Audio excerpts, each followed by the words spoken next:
On va voir ensemble pendant 1 heure et demie un projet avec Django. Donc c'est quand même, ça va aller assez vite, mais vous inquiétez pas, je vais vous parler de tout ça. Je vais déjà me présenter un petit peu pour donner du contexte et pour vous expliquer aussi qu'est-ce qui m'a amené à Django, puisque vous allez voir que mon cheminement m'a amené vers Django et je l'utilise notamment pour un petit projet. Donc moi, au départ, je suis développeur et formateur Python. Il y a quelques années de ça, maintenant, je faisais ce genre de choses, donc des explosions pour des films et des séries télé. Et quand j'en ai eu marre, à un moment, de faire du 80 heures par semaine pour faire des explosions, j'ai décidé de faire 80 heures par semaine pour me concentrer sur mes formations, puisque ça fait une dizaine d'années que je crée des formations en ligne. Donc au départ sur Udemy, où on est presque à 40 000 personnes qui ont suivi mes cours. Donc ça fait 5 ans que j'en fais sur Udemy, donc des cours Python. Et j'ai créé depuis 2 ans maintenant ma propre plateforme, et c'est là qu'on fait le cheminement vers Django, puisque cette plateforme, elle est entièrement faite avec Python, donc avec le framework Django qu'on va voir aujourd'hui. Je sors mes petites notes pour m'assurer que j'oublie rien de dire. Donc Docstring, ça a été fait entièrement avec Django, et dans cette conférence live d'1 h 30, on va voir comment faire un site e-commerce. Donc ça va être très très simple, hein. En 1 h 30, on n'a pas le temps de faire tout, de refaire tout ça. Mais l'idée, c'est quand même de vous montrer comment, avec Django, assez rapidement, on peut en fait mettre en place des choses qui sont des fois un petit peu plus longues à mettre en place avec d'autres frameworks ou d'autres langages. Moi, je trouve que Django, c'est vraiment un framework déjà avec Python qui est facile à apprendre. Django est aussi très facile d'approche, et il y a plein de choses qui sont intégrées de base, comme la gestion des utilisateurs. Vous avez également une interface d'administration qu'on verra qui est vraiment super bien faite et que j'utilise encore à 90% pour Docstring. Donc c'est vraiment un framework qui est génial, c'est très simple, ça gère à peu près tout. Et c'est utilisé par pas mal de sites. On parle souvent Pinterest, Instagram. Alors, je sais pas à quel point ils l'utilisent. Je pense qu'ils l'utilisent pour certaines parties de leur application, peut-être pas l'intégralité. Il y a par contre Udemy, justement, le site sur lequel j'ai aussi mes formations, qui l'utilise pour le back-end. Donc, il y a des gros sites qui utilisent Django, et c'est pas juste un petit truc anodin. Donc, qu'est-ce que j'oublie? Je crois que j'ai tout dit. Juste oui, alors pour vous préciser, donc je vais vous montrer ce qu'on va faire à peu près aujourd'hui. Alors je pense pas qu'on aura le temps de faire tout ce que vous voyez ici, notamment la partie un peu front-end. J'ai juste rajouté un petit peu de bootstrap à la fin pour que ce soit quand même pas trop moche, mais ça, je pense pas qu'on aura le temps. Normalement, de ce que j'ai prévu, on aura au moins le temps de faire tout ce qui est donc ajout des produits, création des utilisateurs. Donc ça vous permettra déjà de voir ce que j'ai dit, donc la création des utilisateurs, l'interface d'administration, et de voir à peu près toute la logique de Django. Et en préparant cette formation aussi, je l'ai enregistrée en fait, donc je la mettrai disponible gratuitement sur YouTube et sur Docstring pour ceux qui sont sur le site. Donc ça sera gratuit sur les deux, et vous pourrez la suivre comme ça. Donc en plus du live, il y aura le live, la rediffusion bien sûr, mais aussi la vidéo enregistrée aux petits oignons, comme j'aime le faire, avec des vidéos précises sur chaque partie. Donc voilà à peu près pour le programme. Je vais juste m'assurer. J'ai pas de retour. Je vais juste mettre la vidéo pour avoir le chat et voir si vous m'entendez bien et si tout fonctionne. Et je sais pas s'il y a des. Alors, je vais prévoir aussi un petit 10 minutes à la fin pour les questions.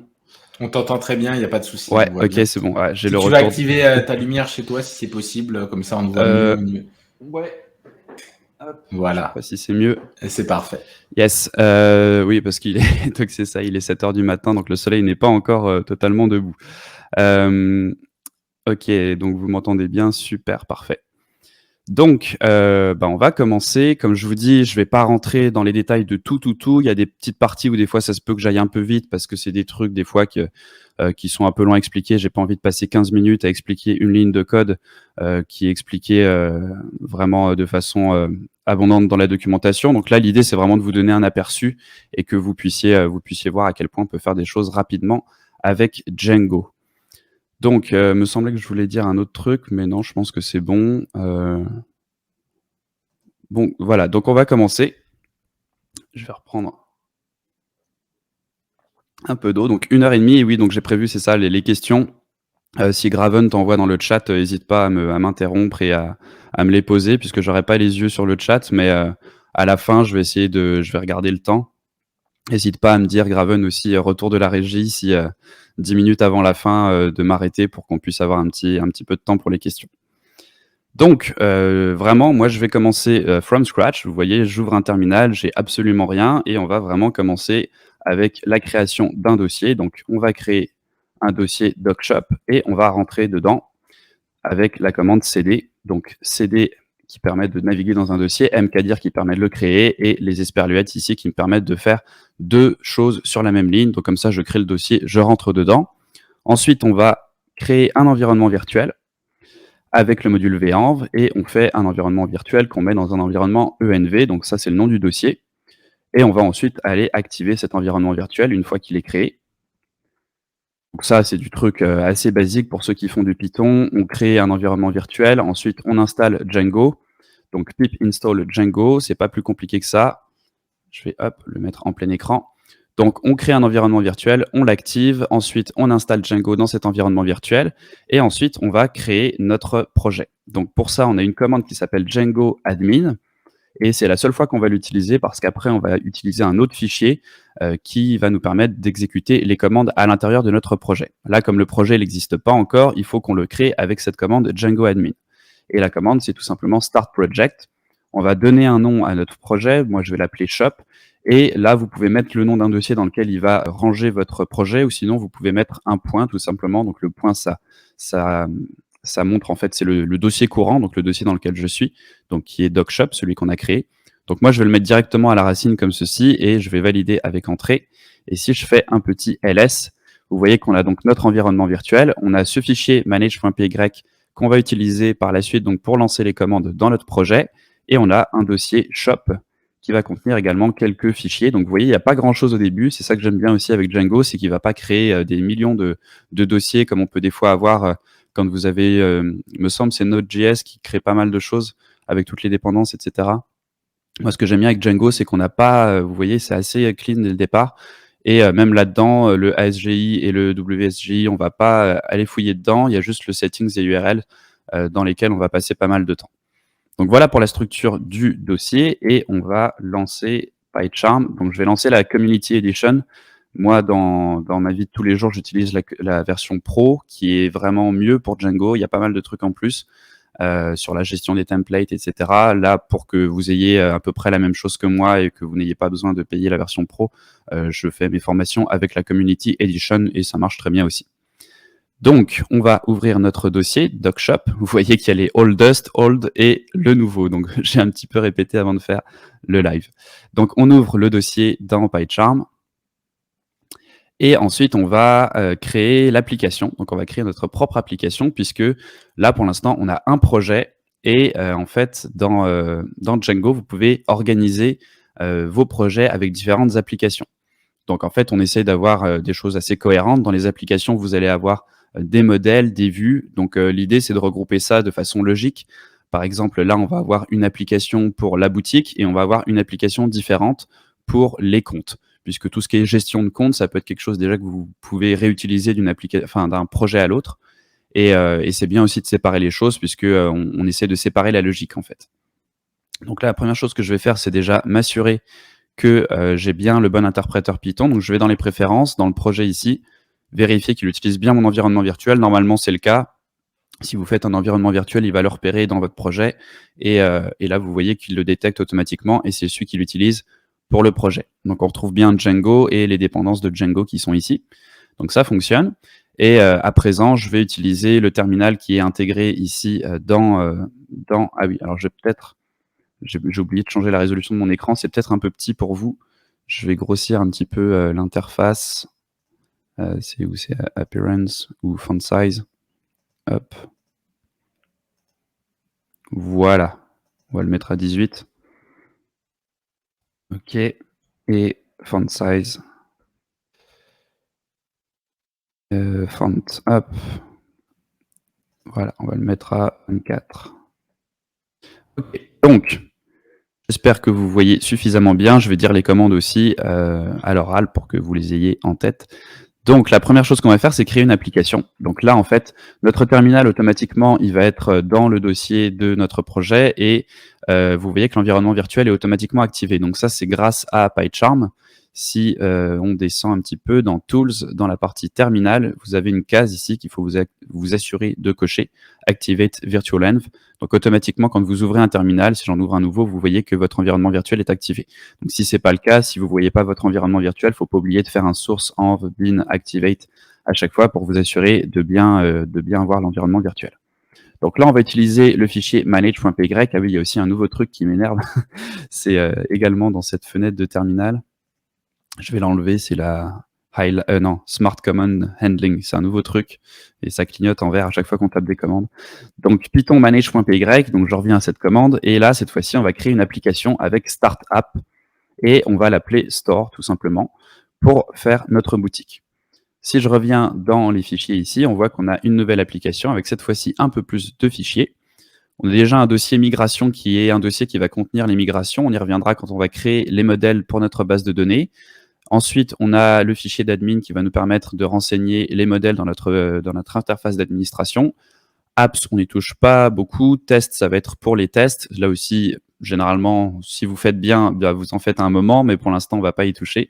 Et nous, on va passer la majorité de notre temps dans Models et Views, puisque Django, ça fonctionne sur un modèle MVT, donc Model View Template. Donc là, vous avez les modèles, les vues, et on va voir également les templates. Donc les modèles, c'est tout ce qui correspond à votre base de données. Donc c'est ce qui va représenter les éléments dans votre base de données. Les vues, c'est ce qui va être envoyé en fait, ce qui va faire la logique et ce qui va être ensuite ce qui va envoyer la requête à l'utilisateur, qui va récupérer la requête et renvoyer quelque chose à votre utilisateur. Et le template, c'est tout simplement, dans notre cas, ça va être des fichiers HTML avec le langage de template de Django qui va permettre de rajouter de la logique, donc des boucles, des structures conditionnelles, toutes ces choses-là qu'on va pouvoir intégrer dans un fichier HTML. Donc vous allez voir que c'est très puissant. Donc une fois qu'on a créé l'application, il faut aller la rajouter dans le fichier de settings. Bien important, dans settings ici, vous allez voir que par défaut, on a pas mal d'applications qui vont servir à gérer l'admin, justement, l'authentification, les sessions, les messages, tout ça. Donc nous, on va rajouter notre application après ici. Donc je vais juste dupliquer la ligne et je vais rajouter Store pour indiquer en fait à mon projet que Store est une application de ce projet. Donc, j'espère que ma voix va tenir 1h30. Je me suis pas échauffé la voix avant de en me levant. Donc on va croiser les doigts pour que ça tienne. Donc une fois qu'on a ajouté notre application, maintenant Django est au courant qu'on va avoir des choses dans ce dossier, donc dans ce dossier store, puisque par la suite, on va avoir également des fichiers de template qu'on va mettre à l'intérieur de cette application. Et c'est bien important qu'on ait cette application enregistrée ici pour que Django soit au courant qu'il faut qu'il aille chercher des trucs à l'intérieur de ce dossier. Donc ensuite, on va créer le modèle, on va créer notre premier modèle qui va permettre de modéliser, justement, on pourrait dire, les produits de notre boutique d'e-commerce. Donc, on va créer des produits après. Vous allez voir, j'ai des images de chaussures, de t-shirts, des trucs comme ça qu'on va ajouter dans notre boutique. Et donc, pour pouvoir ajouter ces éléments, il faut créer un modèle. Et c'est là aussi toute la force de Django, c'est qu'on n'aura pas besoin d'écrire une seule ligne de SQL. On va vraiment pouvoir rester avec du Python à 100%. On va utiliser en fait ce qu'on appelle l'ORM de Django, comme ceci, qui signifie Object Relational Mapping. Et en fait, ce que ça veut dire, ça, c'est que on va rester en orienté objet avec Python. Donc, on va créer des objets, des classes. Et après, il va y avoir une relation qui va être faite avec la base de données. Donc, vous allez voir qu'en fait, les classes et les modèles qu'on va créer, ça va représenter les colonnes et les entrées dans notre base de données. Donc, nous, on va rester à 100% en Python. C'est vraiment toute la beauté de la chose. Vous n'avez pas besoin d'écrire une seule ligne de SQL. Et après, c'est Django qui, lui, va prendre notre code Python et créer tout ce qu'il faut en SQL. Peu importe la base de données que vous avez derrière, ça peut être du PostgreSQL, ça peut être du MySQL. Donc, vous avez plein de types de bases de données que vous pouvez utiliser. Et nous, de notre côté, on garde le même code Python. Et c'est Django qui fait la conversion. Donc ça, c'est vraiment excellent. Donc, je vais vous montrer, on va créer un premier modèle.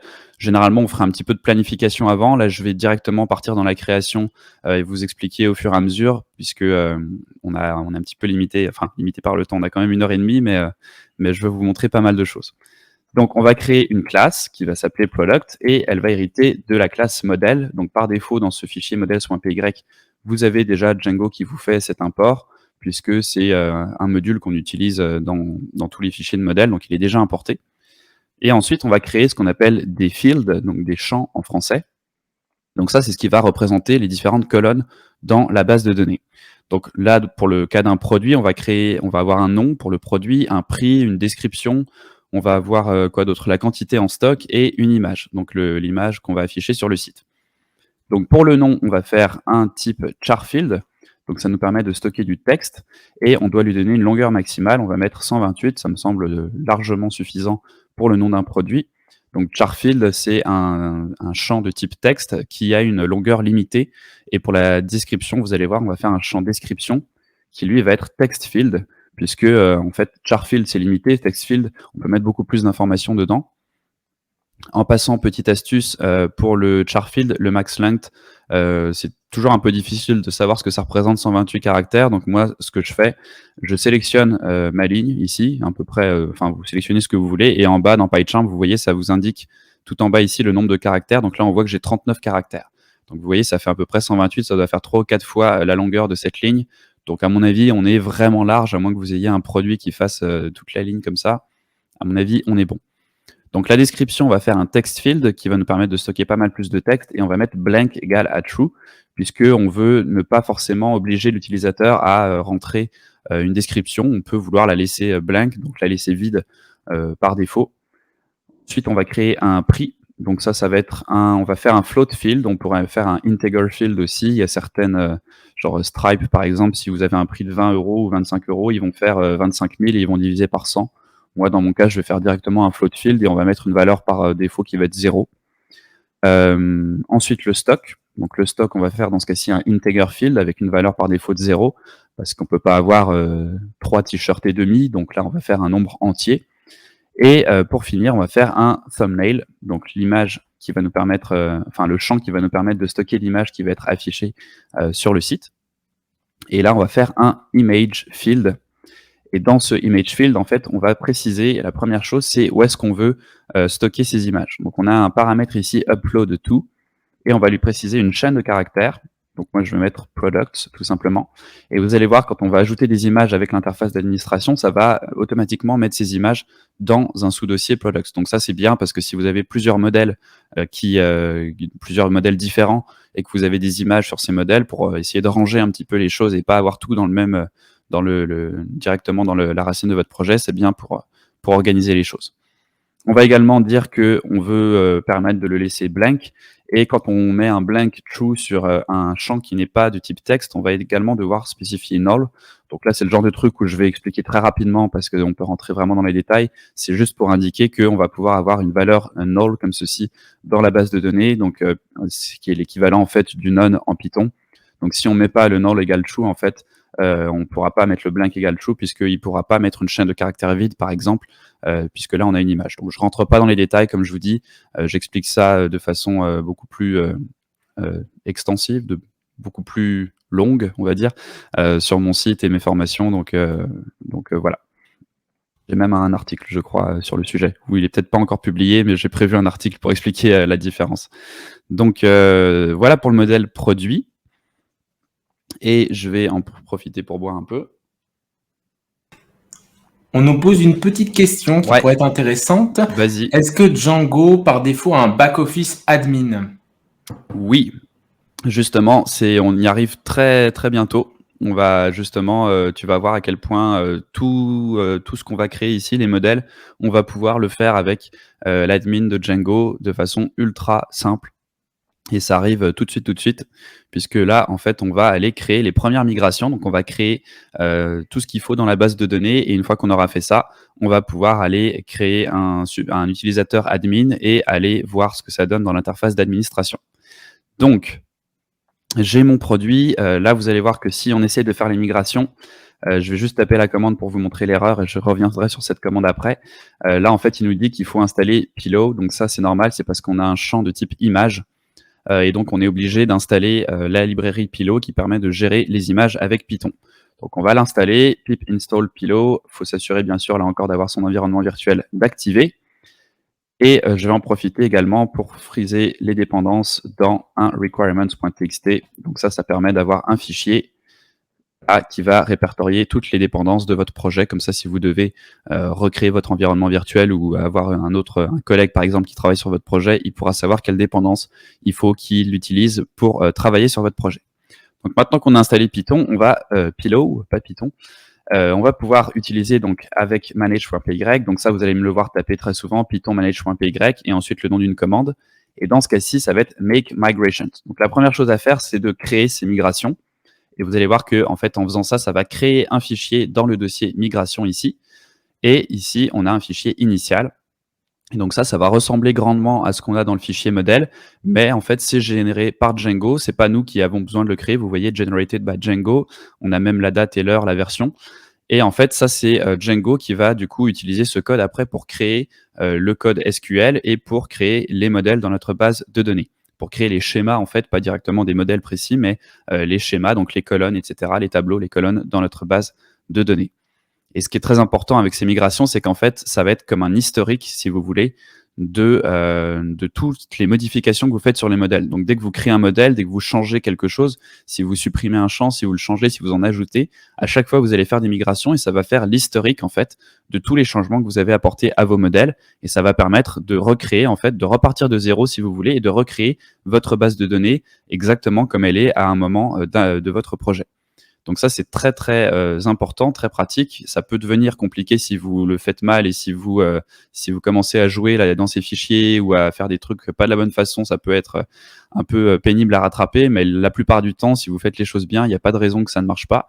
Et ça vous permet là encore de rester 100% avec du code Python. Donc une fois qu'on a fait les migrations, on va faire la commande migrate, puisque là, on a créé les migrations, mais on n'a pas encore appliqué quoi que ce soit pour créer les éléments correspondants dans la base de données. Avec migrate, là, vous allez voir, hop, il y a pas mal de choses qui se passent. Donc ça, c'est la première fois que vous le faites. En fait, si vous vous souvenez bien, dans le fichier de settings, on a pas mal d'applications ici, installed apps, qui permettent de gérer l'admin, l'authentification, etc. Donc la première fois qu'on fait migrate, vous voyez qu'il va créer en fait pas mal de colonnes, de tables dans la base de données. Donc des tables pour l'autorisation, l'admin, etc. Et on retrouve à la fin également store, donc notre migration qui est appliquée. Je vais utiliser un petit programme pour vous montrer tout ça, qui s'appelle Table Plus. C'est un programme gratuit. Il y a une version payante, mais moi j'utilise la version gratuite et elle suffit amplement. Et ce qui est génial avec cette... merde, qu'est-ce que j'ai fait? Hop.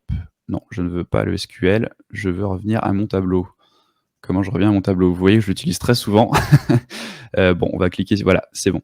Donc, en fait, là, on retrouve les tables de notre base de données. On voit bien, en fait, ici, le store product avec les colonnes qui correspondent, donc, comme je vous disais, à tout ce qu'on a dans notre modèle. Donc, en fait, on a vraiment cette relation que vous voyez entre les attributs de classe de ma classe produit et les colonnes ici. Donc, on retrouve name, price, stock, description et thumbnail. Donc, il y a vraiment une correspondance et c'est ça, ce côté ORM, Object Relational Mapping. On a un mapping entre notre classe, notre orienté objet, notre objet Python et la base de données. Et là, il y a pas mal d'autres choses ici. Donc, vous allez voir pour l'autorisation, etc. Ce qui est intéressant aussi, c'est alors, vous voyez, en fait, c'est la seule limitation de Table Plus, c'est que vous ne pouvez pas avoir plus de 2 onglets en même temps. Donc là, vous voyez, en fait, dans migration, il va tenir compte de tout ce que vous avez déjà appliqué comme migration.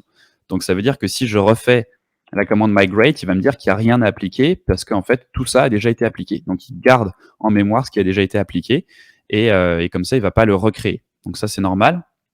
Et là, actuellement, si je faisais également la commande migrate, donc make migrations, pardon, là aussi, il me dirait, il n'y a eu aucun changement. Vous allez voir, no change detected, puisqu'effectivement, j'ai rien changé sur mes modèles.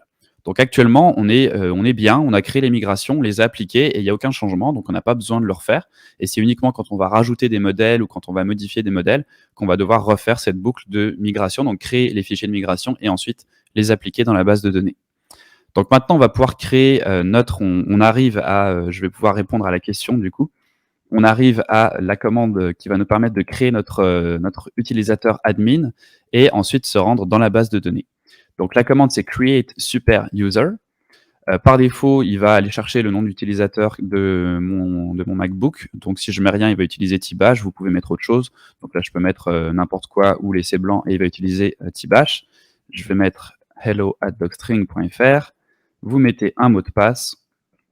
Et voilà, on a donc un super utilisateur qui a été créé et on va pouvoir l'utiliser pour aller se connecter à la base de données. à l'interface d'administration, pardon. Donc pour ça, on va utiliser Python manage.py encore, et cette fois-ci, la commande run server, qui va permettre de lancer un serveur local qui va nous permettre en fait d'accéder à notre application. Donc je vais lancer cette commande, et vous voyez qu'il a commencé un serveur de développement par défaut à cette adresse. Vous pouvez changer le port si vous le voulez. Sur Windows, c'est assez fréquent qu'il y ait des gens qui... parce qu'on le sait tous, Windows adore mettre des pare-feux, des machins dans tous les sens. Donc ça se peut sur Windows qu'il faille mettre un autre port comme 8080 ou ce que vous voulez en fait, puisque le port 8000, j'ai beaucoup d'étudiants en fait qui, enfin, sur lequel il est bloqué par défaut, et donc ils n'arrivent pas à accéder à cette adresse. Donc on va lancer notre interface et hop, voilà. Waouh, je vois les commentaires qui défilent. J'ai eu un aperçu du chat. Donc là, on arrive sur 127.0.0.1 qui est le localhost au port 8000, et on a notre page d'accueil du site qui par défaut est une page de Django avec pas mal de liens intéressants. Il y a la documentation notamment, je fais une petite parenthèse là-dessus, mais c'est super bien fait. Vous l'avez disponible en français, franchement. Je vous dirais même... je vais me faire de l'anti-pub. Vous n'avez même pas besoin d'acheter mes formations pour commencer. Allez voir la documentation, c'est une des meilleures documentations que je connaisse. Il y a des tutoriels premiers pas, vous avez un tutoriel complet où vraiment ils expliquent tout, et même après toute la documentation est super bien faite. Donc vraiment, n'hésitez pas à aller la voir. Et nous, on va se rendre donc sur /admin, qui est l'adresse par défaut pour accéder à l'interface d'administration. Donc je vais utiliser mon super utilisateur que je viens de créer. Et là, magie, on se retrouve donc dans cette interface d'administration qui est faite pour nous, qui est encore, comme je vous dis, l'interface que j'utilise pour 80-90% des choses que je fais sur Docstring, puisque ça va nous permettre de modifier nos modèles, de modifier, de les ajouter, etc. Donc sur Docstring, par exemple, il y a plein de choses pour les formations. Des fois, je dois juste changer la durée d'une formation, des trucs comme ça, et bien, je peux le faire directement avec cette interface. Et pour des trucs un peu plus complexes, je peux vous montrer, tiens, ça peut être intéressant. J'ai mes petites notes ici. Donc vous voyez, pour faire mes cours, en fait, je me suis fait une interface un petit peu plus sympa avec des trucs, par exemple, je peux bouger les trucs comme ça pour réorganiser mes leçons. Donc pour aller un peu plus loin, généralement, vous avez besoin de vous faire des interfaces, mais par défaut, vraiment, ça peut servir pour la plupart des cas.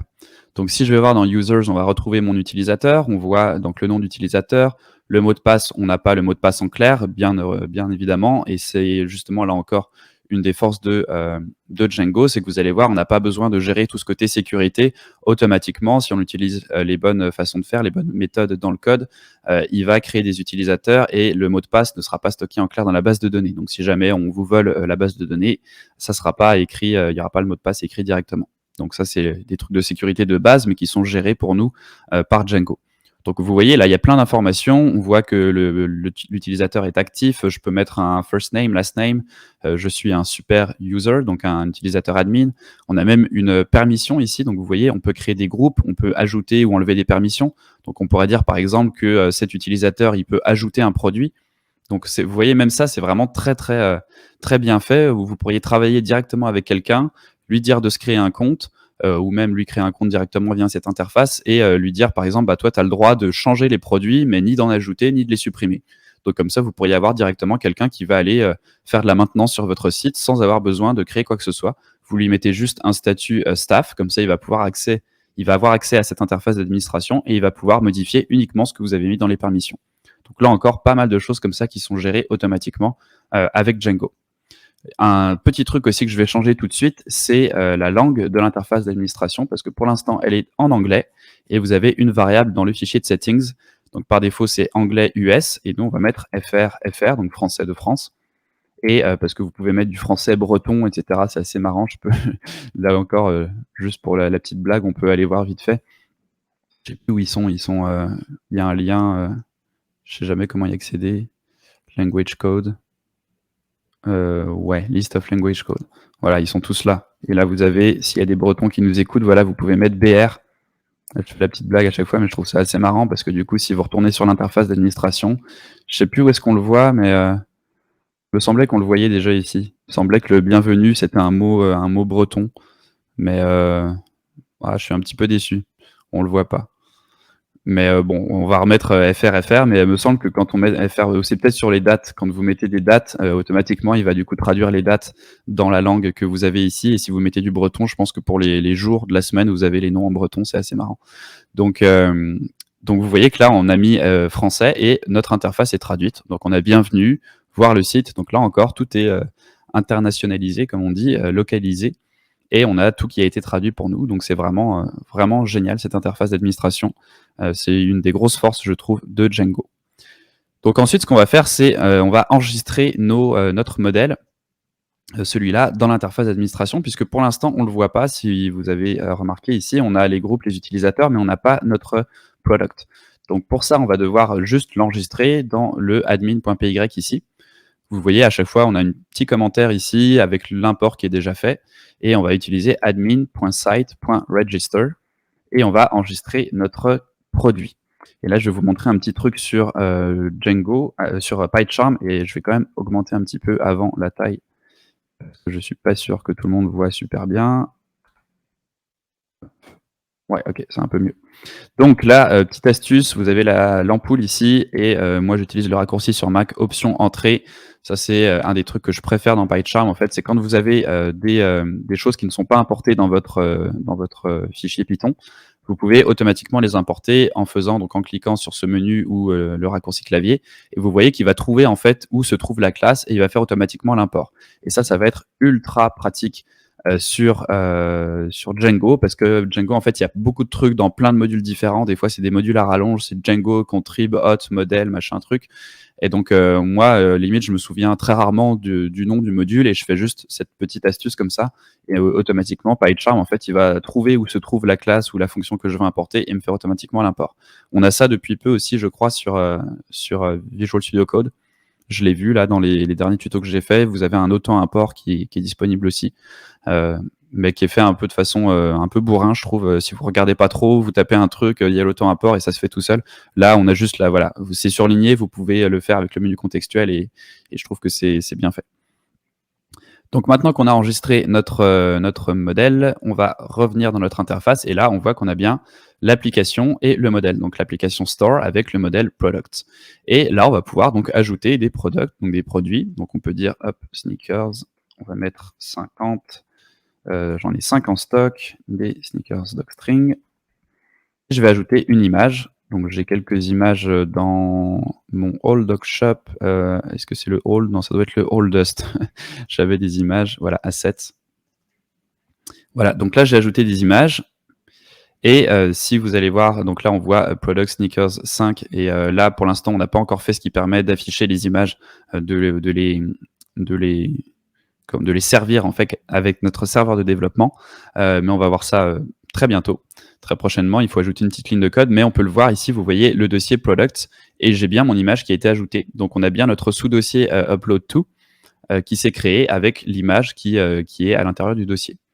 Donc vous voyez, on a créé un produit, voilà, on a créé notre produit. Si on veut le changer, si on veut changer le prix, on peut mettre, voilà, maintenant ça coûte 60, on n'en a plus que 3 en stock, et changer la description si on veut, on enregistre et on peut en créer d'autres. Donc vous voyez, là encore, on peut vraiment faire toute la gestion depuis cette interface d'administration. Et on va également rajouter un petit truc dans le modèle avant de finir cette partie sur l'admin, puisque là on voit que c'est marqué Product Object avec le primary key. Donc c'est l'identifiant en fait dans la base de données. Si je reviens dans la base de données et que j'actualise, vous voyez on a un identifiant, donc c'est une colonne qui est rajoutée par défaut, qui identifie de façon unique les éléments dans la base de données. Donc c'est cet identifiant qu'on a ici entre parenthèses. Peut-être grossir un petit peu l'interface, voilà, Product Object. Donc nous, ce qu'on va faire, c'est rajouter une méthode, la méthode string, avec les 2 tirets du bas au début et à la fin. Donc c'est une méthode spéciale dans les classes avec Python. Et en fait, Django va l'utiliser pour changer l'affichage. Donc en fait, ici, vous pouvez mettre ce que vous voulez. Vous pouvez mettre une chaîne de caractères. On va mettre notre cher Patrick. Pour ceux qui me suivent depuis un moment, vous savez que j'utilise très souvent Patrick en exemple. Je ne sais pas d'où ça vient d'ailleurs. J'ai juste commencé à utiliser Patrick un jour dans un exercice et il est resté. Donc, si j'actualise, là, on a bien Patrick dans la base de données, mais ce n'est pas Patrick, c'est bien toujours les sneakers. Donc, en fait, ça, c'est juste, comme je vous dis, c'est juste pour vous montrer, voilà, j'utilise Patrick parce que c'est clair, ça montre bien que que c'est ça qu'on a du côté de l'interface. Donc, moi, ce que je vais faire à la place, c'est retourner self.name, donc le nom de l'instance qu'on a créée.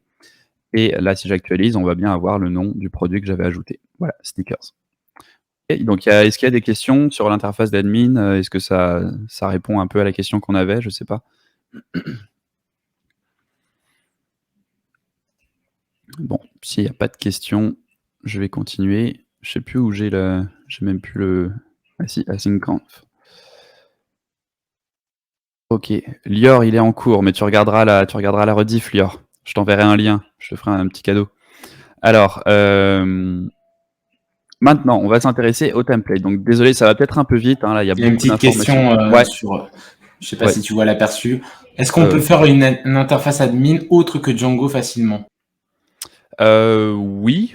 Alors, oui. En fait, il y a beaucoup de choses dans le Django là qu'on verra pas puisque c'est des trucs un petit peu plus avancés, mais il y a la gestion des formulaires.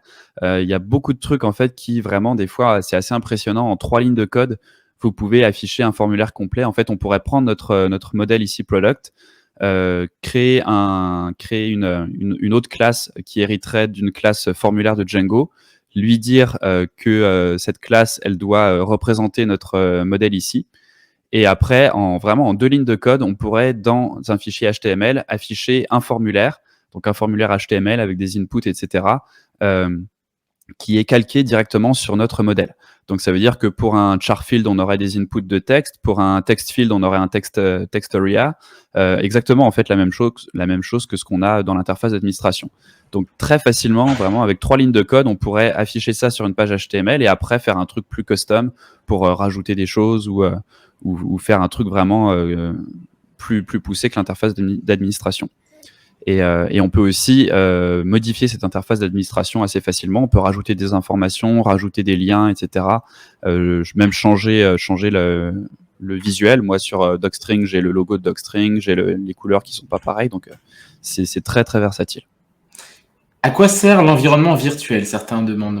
L'environnement virtuel, c'est juste pour pas, en fait, ça sépare les choses. C'est parce que, en fait, si vous faites tout sur votre version principale de Python, à un moment, vous allez avoir des projets avec du Django, des projets avec des interfaces graphiques, enfin avec plein de librairies, et vous allez avoir un Python qui contient 10 000 bibliothèques différentes.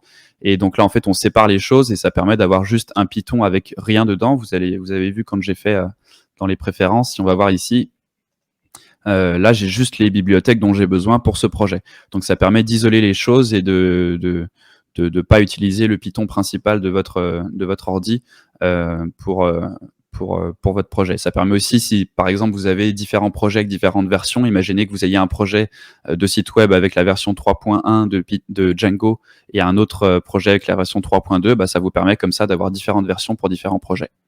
Donc voilà, grosso modo, à quoi servent les environnements virtuels. On pourrait s'en passer et tout faire directement avec le Python de l'ordi, et ça pourrait marcher aussi, mais c'est plus professionnel de séparer les choses comme ça. Voilà, donc là, on va passer sur la partie template. Là, on a créé les modèles. On va créer un fichier HTML de base qu'on va utiliser pour tous les autres templates. Et après, on va commencer la boucle qu'on va répéter assez souvent, vous allez voir par la suite, qui est le fait de rajouter un chemin d'URL, de faire pointer cette URL vers une vue, et ensuite, dans la vue, de retourner un fichier de template. Donc, on va avoir ce fameux MVT, on va voir les modèles, les vues, les templates, et on va avoir une genre de boucle comme ça où tout va se parler les uns aux autres. Donc, la première chose qu'on va faire, c'est créer un dossier de template. On va par la suite créer des templates à l'intérieur des applications, mais là, on va créer un dossier en fait qui va être général, qui va être tous les templates qu'on pourrait utiliser à travers les différentes applications. Donc, je vais le créer directement dans mon dossier Racine ici et je vais l'appeler templates. Celui-ci, il n'a pas besoin de s'appeler spécifiquement templates. On pourrait l'appeler là encore Patrick, vu qu'on va renseigner le chemin directement dans le fichier de settings. On peut l'appeler comme on veut. Par contre, après, vous allez voir, quand on fait des dossiers de templates dans les applications, là, c'est bien important qu'il s'appelle templates. Donc là, pour ce dossier-là, en fait, vu qu'il n'est pas dans une application, il ne va pas être reconnu automatiquement. Donc, on va devoir le rajouter dans les fichiers de settings, dans la variable template ici. On a une clé d'un dictionnaire ici qui s'appelle dirs et on va devoir le rajouter là-dedans. Et vous voyez la clé appdirs à true ici, ça veut dire qu'il va automatiquement aller chercher des dossiers qui s'appellent templates dans les applications. Donc ça, c'est parce que cette variable est à true. Donc ici, nous, on va concaténer le base dir avec le dossier template. Donc baseDir, c'est en fait une variable qui est définie tout en haut. Et dans les dernières versions de Django avec Python, en fait, il utilise pathlib, donc on peut utiliser le slash pour faire des concaténations. Et donc ça, en fait, c'est tout simplement le fichier actual settings, et il retourne, vous voyez, de 2 parents. Donc en fait, on va se retrouver dans le dossier parent de notre projet, donc dans DocShop. Et du coup, il suffit juste de le concaténer avec templates. Donc comme je vous disais, avec pathlib, on peut le faire très facilement avec le slash. Dans les anciennes versions, il faudrait utiliser os.pat.join. Donc là encore, si vous faites un peu de Python, c'est quelque chose qui devrait vous parler. Donc basedir template, ça va juste lui dire en fait que dans ce dossier, il va y avoir des fichiers de template qu'il faut qu'il aille chercher. Donc on va créer un premier fichier de template, donc c'est tout simplement un fichier HTML, je vais l'appeler base, je valide, et on a ici la structure de base qui est créée automatiquement par PyCharm. Donc on va changer le titre, on va dire la boutique de docstring, et on va juste changer le langage ici, on va mettre fr, et voilà. Donc c'est notre fichier de template de base, et vous allez voir que dans les prochaines parties, en fait, on va étendre ce fichier pour ne pas avoir à chaque fois à répéter tout ça. Donc il y a une logique en fait de hiérarchie dans Django avec les templates qui vous permet d'étendre les choses, d'inclure également d'autres fichiers. On pourrait inclure un morceau d'un fichier, etc., dans un autre fichier. Donc il y a toute une logique comme ça qui peut faire un petit peu peur au début, de hiérarchie comme ça, puisque c'est là pour le coup c'est pas du Python, donc c'est pas de l'orienté objet, c'est pas des trucs comme ça, c'est un langage différent, un langage de template qui s'appelle Jinja. Je sais plus si c'est Jinja, ça ressemble à Jinja, mais je crois que c'est leur propre langage à Django, mais qui ressemble beaucoup à un autre langage qui s'appelle Jinja. Donc c'est juste un langage, en fait, vous allez voir, qui ressemble vraiment beaucoup à Python et qui permet de rajouter de la logique dans les fichiers HTML. Donc là, on a notre fichier de base et qu'est-ce que j'oublie? Rien. Normalement, c'est tout bon. On a notre fichier et maintenant, on va créer cette fois-ci la page d'accueil. Donc ça, c'est la base du fichier qui va nous éviter d'avoir à répéter à chaque fois doctype, le head, le body, etc. et même plein d'autres choses. On pourrait mettre par exemple là-dedans une barre de navigation, le footer, donc tous les trucs que vous n'avez pas envie de répéter sur toutes les pages. Généralement, vous le mettez dans le fichier de base. Ensuite, on va donc créer un autre dossier template qui, lui, va être dans l'application store. Donc dans cette application, là, je vais faire un dossier template. Et là, c'est bien important qu'il s'appelle templates avec un S comme ça. Faut pas mettre autre chose. Et on va faire un sous-dossier aussi qui va être le même nom que l'application. Là encore, je vais aller assez vite. C'est juste pour avoir un genre de namespace en fait. Parce que si on fait un dossier index.html et qu'on le mettait directement dans le dossier template, imaginez qu'on ait une autre application, par exemple pour notre blog, qui a aussi un fichier index.html. Eh bien, en fait, les deux fichiers s'appelleraient index.html et on n'aurait aucun moyen de distinguer le fichier index de l'application store et le fichier index de l'application blog. Donc, le fait de mettre un sous-dossier avec le nom de l'application, ça va mettre un nom devant. Donc, le nom du fichier template, ça ne sera pas index.html, ce sera store/index.html. Donc, ça fait un petit peu bizarre au début parce qu'on a store, template, store. Donc, on a un peu deux fois la même chose. Mais vraiment, c'est juste pour ajouter un préfixe, en fait, devant le nom du template. Donc, on va créer un fichier HTML dedans, on va l'appeler index, et dans ce fichier, on va enlever tout ce qu'il y a ici, et ce qu'on va faire à la place, c'est du coup étendre le fichier de base. Donc pour ça, on va utiliser le langage dont je vous parlais, le langage de gabarit. Donc là, on va retrouver des balises comme ça assez souvent, avec une accolade, un pourcentage, et ici, on va utiliser le mot-clé extend, et on va dire qu'on veut étendre le fichier base.html. Donc c'est ce fichier qui est dans le template. Donc ce qu'on va faire en fait, c'est qu'on va prendre tout ça et on va l'étendre. Et pour l'étendre, ensuite, on va devoir indiquer des blocs. Donc on va créer des blocs dans ce fichier et on va insérer des blocs ici. Et les blocs qu'on met dans le fichier d'index, ils vont s'insérer dans les blocs de la base. Donc c'est peut-être un peu abstrait dit comme ça, je vais vous le montrer. Donc ici, on va faire un bloc qu'on va appeler content et on va le terminer comme ça. Vous allez voir que très souvent, on va avoir des blocs de fin. C'est pareil avec les structures conditionnelles. Si je fais une structure conditionnelle comme ça ici, on va avoir un bloc de fin. Pourquoi? Parce que tout simplement, on n'a pas ce qu'on a en Python, c'est-à-dire l'indentation. Avec Python, on n'a pas besoin de mettre un endif parce que juste l'indentation permet de savoir quand est-ce qu'on est à l'intérieur du if et quand est-ce qu'on n'est plus à l'intérieur du if. On aurait la même chose si on est en JavaScript, si on fait une fonction ici comme ça. En JavaScript, on aurait les accolades qui permettent de dire là ça commence et là ça se termine. En Python, on a les indentations et dans ce langage ici de template, eh bien, ils ont décidé de faire des balises qui ferment, donc une balise à la fin qui dit la boucle se termine, la boucle ou la structure conditionnelle se termine ici. Puisque là, je pourrais mettre des indentations à l'intérieur. C'est ce qu'on fait généralement pour organiser un petit peu notre code et bien avoir un peu cette hiérarchie visuelle. En tout cas, moi, c'est ce que je fais puisque je suis habitué avec Python d'avoir ces indentations. Peut-être que les développeurs JavaScript ou autres ne le feraient pas, mais voilà, donc c'est juste pour avoir cette notion de bloc dont on a besoin. Donc là, en fait, on dit qu'on a un bloc ici qu'on va pouvoir, j'ai le mot anglais, overrider, qu'on va pouvoir remplacer dans notre fichier qui étend le fichier template. Donc là, ce qu'on va faire, c'est tout simplement remettre bloc avec le même nom du bloc. Donc ça, c'est l'instruction bloc et ça, c'est le nom du bloc. Donc on pourra mettre test ou n'importe quoi, ou vous l'avez deviné, Patrick, ça marcherait aussi. Donc généralement, on met bloc content et on finit notre bloc ici.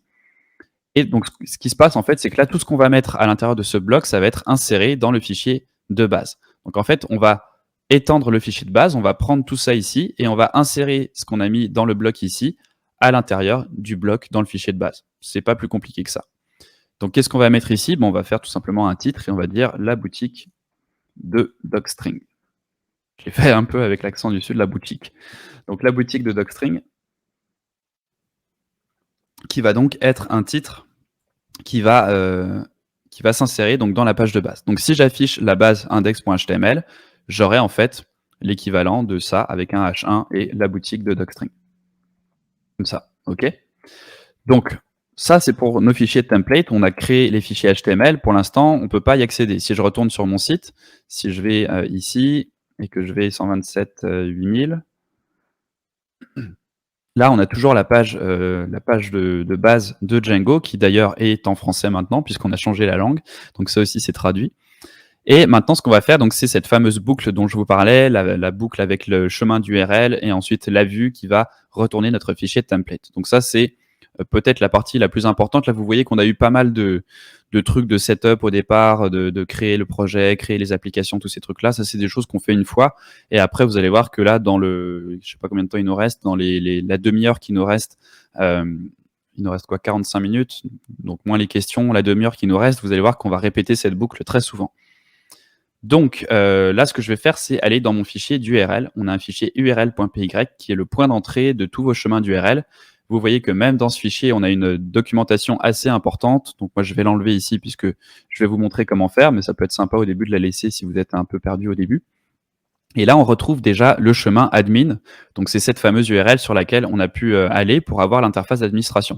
Donc il y a déjà ce chemin de base et nous, ce qu'on va faire, c'est rajouter d'autres chemins pour afficher la page d'accueil et afficher les autres pages de notre projet. Donc ce que je vais faire, c'est tout simplement dupliquer cette ligne. Et ce que je vais faire ici, c'est mettre une chaîne de caractères vide. Parce qu'en fait, tout ce qu'on met ici, ça va être concaténé avec, notre nom de domaine ici. Donc en fait, si je mets une chaîne de caractères vide, eh bien c'est comme si on se rendait à l'adresse avec le slash et rien après. Si par contre je mettais Patrick ici, eh bien l'URL, en fait la vue qu'on va mettre plus tard ici, c'est la vue qui serait retournée si sur mon site je me rends à l'URL /Patrick. Ok. Donc là, ce qu'on va faire, nous, c'est juste mettre une chaîne de caractères vide puisqu'on veut afficher la page d'accueil, donc on ne veut pas mettre quoi que ce soit après l'URL. Et là, on va mettre un nom de vue, donc on va mettre, je vais l'appeler index, c'est comme ça que je l'avais appelé.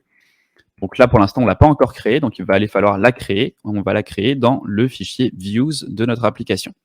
Donc dans views.py ici, vous voyez, là encore, on a déjà un petit import qui est fait avec une petite documentation. Donc on va créer une vue, et une vue, c'est tout simplement une fonction Python qui va récupérer la requête et qui va renvoyer quelque chose. Donc là, on récupère dans un premier paramètre qu'on appelle par convention request, la requête qui va être récupérée. Donc quand une personne va aller sur notre site, il va demander une page et cette requête va être récupérée par cette vue. Et ensuite, on va pouvoir faire plein d'éléments, plein de choses à l'intérieur de cette fonction et retourner quelque chose à l'utilisateur. Donc on pourrait lui renvoyer tout simplement la vue telle quelle, on pourrait faire des choses comme on verra plus tard pour créer un utilisateur ou pour ajouter un produit dans le panier ou des choses du genre. Là, ce qu'on fait, c'est juste pour l'instant donc définir la fonction et on va aller l'importer dans le fichier d'URL. Donc ici, on va dire from store.views import index. Et on va également lui donner un nom. Donc pour l'instant, on va pas voir tout de suite à quoi ça sert, mais c'est très important les noms plus tard pour récupérer le chemin d'URL correspondant. Donc on y reviendra très très bientôt.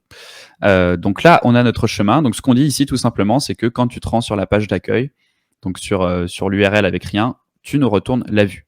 Et pour vous montrer ce que ça donne, je vais retourner un HTTP response pour l'instant.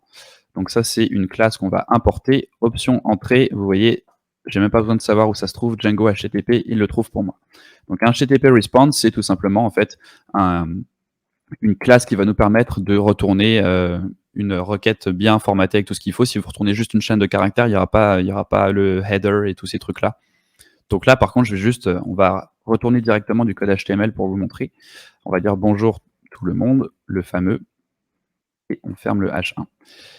Et donc là, c'est juste pour vous montrer qu'on a une première boucle. Si je reviens donc sur mon, voilà, et que j'actualise, là, vous voyez qu'on a bien bonjour tout le monde. Donc qu'est-ce qui se passe là? Eh bien, tout simplement, Django, il va regarder, donc là, il va se dire, OK, il a rien donné. Est-ce que j'ai un chemin d'URL qui match une chaîne de caractères vide? C'est le cas.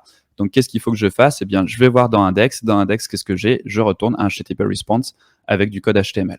Donc bien sûr, nous, on va pas mettre tout notre code HTML ici dans le fichier Python. Ce qu'on va faire, c'est retourner des fichiers HTML comme celui qu'on a créé ici. Donc pour ça, on va utiliser cette fameuse fonction render et on va donc retourner déjà la requête. Donc en fait, on lui renvoie la requête. Et en deuxième, on va lui passer le fichier de template. Donc le fichier de template, c'est celui qui se trouve ici dans Template Store. Et là, on va donc mettre le chemin à partir du dossier template. Donc c'est là où je vous disais qu'on va avoir le nom devant qui va permettre de distinguer, par exemple, si on avait une application blog ou une application store, les fichiers HTML. Parce que sinon, on aurait directement ici index.html. Et Django, au moment de retourner la vue du blog ou la vue de la boutique, il se dirait, bah merde, lequel je prends? Est-ce que je prends celui du blog ou est-ce que je prends celui de la boutique? Donc là, on a store pour faire ça. Et en troisième, on le verra plus en détail par la suite, mais on peut passer un contexte. Donc ça permet d'afficher des choses. Si je mets par exemple, on va mettre first name ici, et on va mettre Patrick.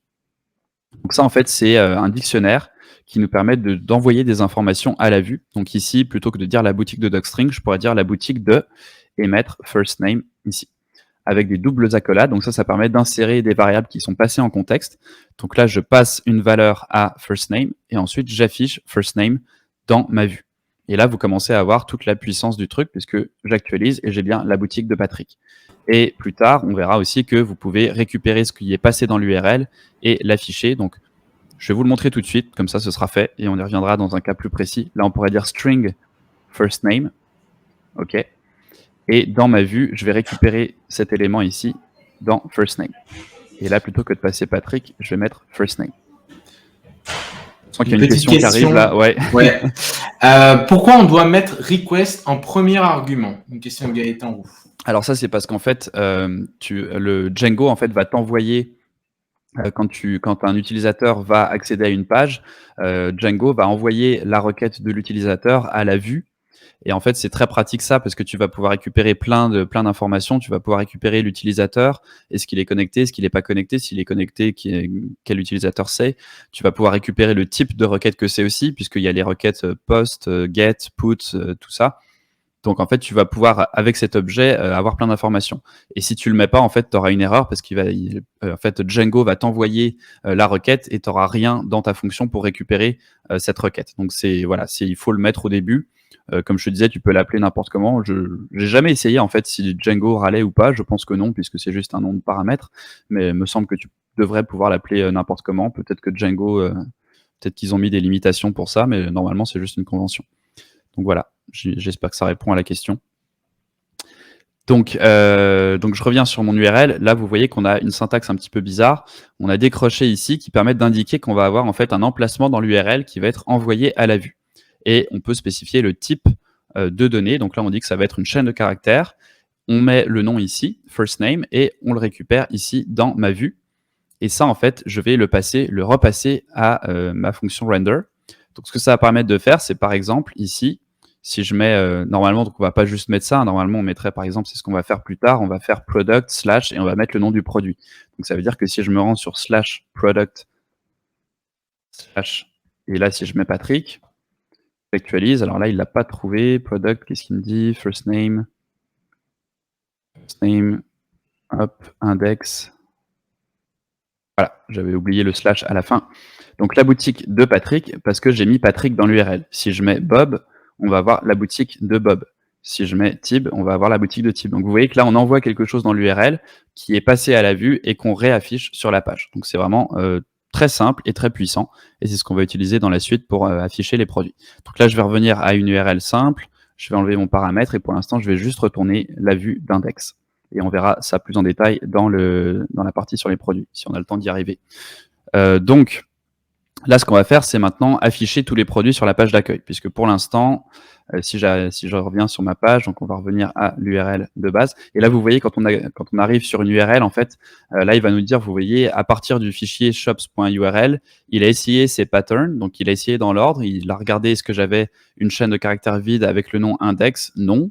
Est-ce que j'avais admin, non, puisque là, on a product/type, donc il n'a pas réussi à faire matcher, en fait, l'URL avec un chemin d'URL qui est défini dans notre fichier. Si je reviens par contre sur le truc de base, là, pour le coup, il a réussi à trouver quelque chose qui matchait. Et je vais juste revenir à la boutique de Docstring. Donc, ce qu'on va faire maintenant, c'est aller chercher les informations de notre base de données. Et là, vous allez voir encore que c'est très simple. En fait, on va récupérer tous les produits dans notre base de données pour les passer à notre render ici et pour les afficher sur la page d'accueil. Donc, ce qu'on va faire, c'est utiliser la classe product qu'on va importer automatiquement. Et on a en fait ce qu'on appelle un object manager ici. Product.objects, là encore, je ne vais pas rentrer trop dans les détails. C'est en fait un langage qui nous permet d'aller récupérer les informations dans la base de données. Là, on dit qu'on veut juste récupérer tous les produits. On pourrait aussi utiliser filter et dire, par exemple, on veut juste les produits dont la quantité en stock est de 5. Donc, on peut faire en fait des requêtes comme ça. Là encore, sans avoir besoin d'écrire une seule ligne de code SQL. On va utiliser ce langage Python en disant filtre-moi les produits, récupère-moi celui-là. On pourrait dire get le produit dont le name est égal à sneakers, comme ça. Donc, c'est vraiment un langage Python qui permet de récupérer les informations de la base de données. Moi, ce que je veux pour l'instant, c'est récupérer tout ce qu'il y a dans la base de données. Et je vais récupérer ça dans une variable product et je vais le passer à mon contexte. Donc, contexte ici, je passe un dictionnaire, je vais mettre products et on va passer products. Donc là, c'est le même nom, mais on pourrait mettre n'importe quoi. Là encore, je reprends Patrick. Ça, c'est juste le nom que vous allez utiliser dans le fichier HTML. Donc moi, je vais mettre products ici, puisque ça fait du sens de l'appeler comme ça. Et ici, on va pouvoir donc afficher tous les produits avec une boucle for. Donc on va faire avec ce fameux langage l'accolade, le pourcentage, for product in products. Et là, vous voyez que ça ressemble grandement à ce qu'on a en Python. Il faut juste pas oublier, là encore, de fermer la balise avec un end for pour dire que la boucle, elle commence ici, elle termine ici. Et après, vous voyez for product in products. Donc, vous voyez vraiment ce langage, il est en 2 heures, vous l'avez appris. Hein. Il y a les boucles, le if, c'est pas très compliqué. Donc, ce qu'on va faire, c'est donc afficher chaque produit. Là, on va avoir un objet qui va représenter notre modèle, donc notre modèle ici, et on va pouvoir accéder à tous ces attributs, donc le nom, le prix, le stock, etc. Donc, ce que je vais faire ici, c'est un titre, et on va insérer ici avec les doubles accolades. Donc, comme on l'avait fait avec le first name, on va dire ici, on va afficher product.name. Et ensuite, on va afficher, je ne sais plus ce que j'avais mis dans mes exemples, on va afficher l'image. L'image, elle ne sera pas affichée encore parce qu'il va falloir faire une petite manipulation que je vais vous montrer tout de suite. Et le alt text, on va mettre product.name. Donc, qu'est-ce que j'ai fait ici? Je lui dis de m'afficher l'URL du thumbnail qui est relié au produit. Parce que si on met juste thumbnail, en fait, ça va nous retourner un objet thumbnail et on n'aura pas directement l'adresse de l'image. Donc, on doit mettre .url ici. Donc, si je retourne sur mon site, là, on devrait voir, voilà, sneakers, donc le titre. Et je vais même rajouter, on pourrait rajouter la description ou le prix. On va mettre le prix, tiens. Product.price et on va mettre des euros. Et là, on n'a pas les images qui sont affichées, donc ça, c'est normal. Alors là, je vais aller assez vite là-dessus. Si j'y arrive, hop. Alors, prendre mes notes et à copier. Ça, c'est un genre de truc où, en fait, c'est pour servir les fichiers statiques. Où est-ce que je l'ai affiché tous les produits? Voilà. C'est pour servir les fichiers statiques. En fait, il faut rajouter un petit truc dans le fichier. Là, on avance un petit peu moins vite que j'avais prévu, même si je parle peut-être vite. On va rajouter ça ici. On va faire les imports. Hop, Django, ça. Et on va rajouter dans Settings, en fait, Media URL. Donc ça, c'est l'adresse à laquelle on va accéder à vos médias sur le site. Et Media Root, c'est l'endroit, le dossier, en fait. Donc ça va être basedir / et on va le mettre dans Media. Et ça, hop, on va l'importer. Donc là, je vais vite, c'est vraiment juste pour qu'on ait les images et tout ça expliqué beaucoup plus en détail dans la documentation ou dans mes formations, justement. Donc là, en fait, ce qu'on va faire, c'est déplacer les images dans un dossier média. Je vais créer le dossier média. Je vais déplacer les images que j'avais dedans. Voilà, donc en fait, on va avoir un dossier média qui va contenir les sous-dossiers de nos différents modèles, donc le product ici. Et ce qu'on dit ici, c'est tout simplement que donc les fichiers de médias se trouvent à l'intérieur du dossier basedir media, donc ce dossier ici. et que l'URL pour y accéder, donc ça va être /media/ et le nom du fichier. Et ensuite, dans l'URL, on lui dit qu'il faut qu'il serve les fichiers statiques, puisque les fichiers statiques, c'est un truc assez particulier. Sur un serveur web, il faut faire des manipulations spécifiques pour servir ces fichiers différemment de tout le reste. Donc voilà, on est obligé de rajouter ça en local pour pouvoir les afficher. Donc là, si je reviens sur mon site et que j'actualise, je devrais voir voilà, une méga giga grande image de basket, parce qu'il faut que je vais rajouter un petit truc dans le index. On va juste rajouter un style inline. Voilà, donc ça c'est juste du CSS très rapide pour limiter la taille, ça prenne trop de place et qu'on ait un truc un peu plus sympa visuellement. Donc je suis allé très vite sur cette partie, c'est juste pour qu'on ait l'image, vraiment, je veux pas passer trop de temps là-dessus parce qu'on pourrait passer 15 minutes juste à expliquer tout ça. Donc maintenant, ce qu'on va faire, c'est afficher, donc je veux vous montrer aussi toute la logique d'URL qui est très pratique, avec les templates qu'on peut utiliser d'URL dans les fichiers HTML. Ce qu'on va faire là, c'est en fait vouloir, et peut-être que je vais terminer là-dessus, c'est qu'on va vouloir afficher la page d'un produit. Parce que là, en fait, on a tous les produits. Je vais en rajouter un autre pour vous montrer dans Products ici. On va rajouter sneakers incroyables. On va dire les sneakers, tiens, async-conf, qui vont être très chers ou très peu chers. Je sais pas quel message ça envoie. Soit c'est élitiste, soit c'est cheap. On va mettre 50. $1 million. 1 million, d'accord. Bon, hop. Voilà. Et on va dire les sneakers de l'async-conf.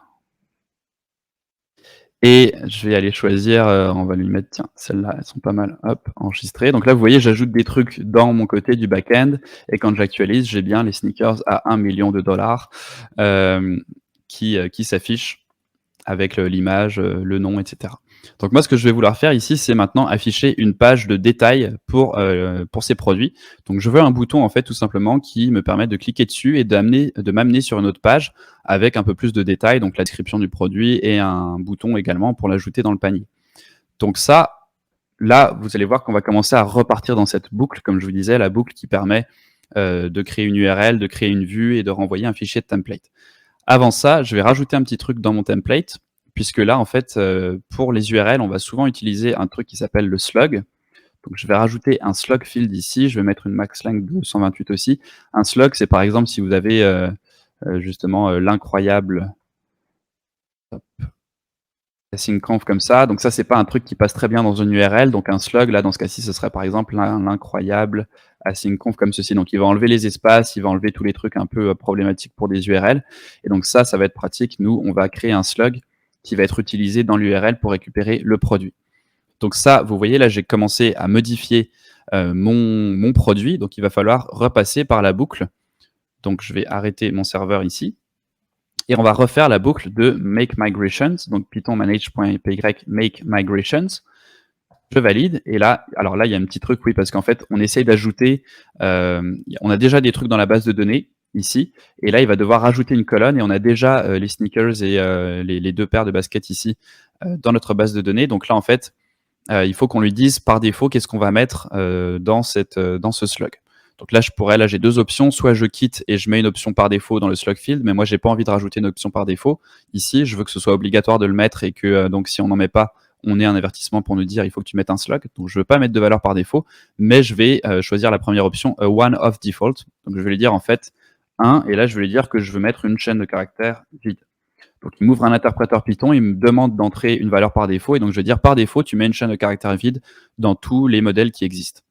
Et donc là, ça, c'est fait. Je vais pouvoir ensuite, donc là, en fait, il a juste créé la migration. Si on retourne voir dans Store, migration, on a bien une deuxième migration. Et vous voyez que là, on a une dépendance avec la première migration. Et là, dans ce cas-ci, on a juste un add field. Donc, on va juste ajouter le slug au modèle produit. Donc, je vais pouvoir répercuter cette migration dans la base de données avec migrate. Je valide. Et si je retourne dans la base de données et que j'actualise, on a bien donc la colonne slug qui a été rajoutée et qui est vide pour les deux premières entrées. OK ?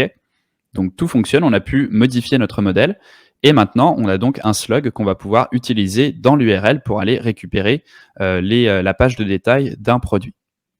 Donc on va rajouter dans URL ici une URL, on va mettre product / et là on va faire donc à peu près la même chose que ce qu'on a fait précédemment où j'avais mis le first name, sauf que là on va mettre slug tout simplement, on va rediriger vers une vue que je vais appeler Product Detail, qu'on n'a pas encore créée, donc c'est pour ça qu'elle est en rouge ici, et je vais l'appeler Product.